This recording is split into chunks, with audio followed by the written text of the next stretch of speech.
Texas. Mr. Speaker, at this time, I would yield 3 minutes to the gentlelady from California, Ms. Bass. She co-chairs the Congressional Caucus on Foster Youth, and I don't know another member of this Congress who's expressed more concern in going all over the country to work and seek improvements in the lives of our foster children. Thank you so much, and I yield you 3 minutes. Thank you. The gentlewoman's recognized.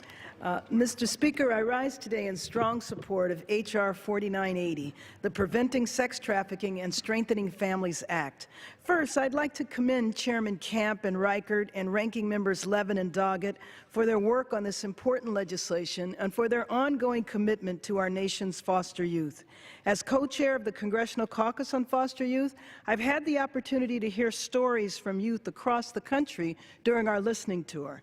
Many of the young people I've heard from share similar stories from Washington State to Missouri, that they just want to be a part of loving families and have the ability to participate in sports, hang out with their friends, and have the same experiences as their peers. I strongly believe this legislation will help bring a greater sense of stability to foster youth and give kids a chance to be just like their friends.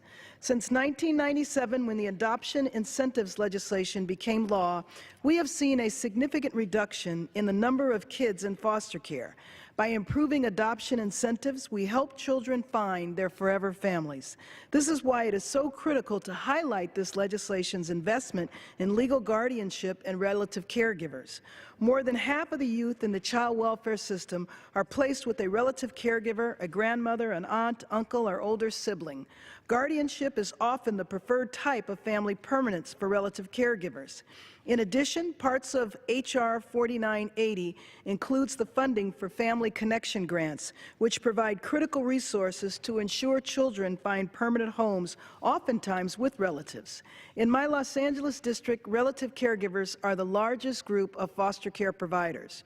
Research shows that foster placement with relatives are good for children. They allow children to stay in their schools, receive continued support from their community and culture, and feel connected to families that continue to love them. Despite the importance of relative caregivers, they face unique obstacles. Becoming a caregiver changes lives in every way, physically, emotionally, and financially. Stable middle-class families or seniors who live on their life savings are often pushed to the brink of poverty because they have accepted the unexpected financial burden of caring for a child.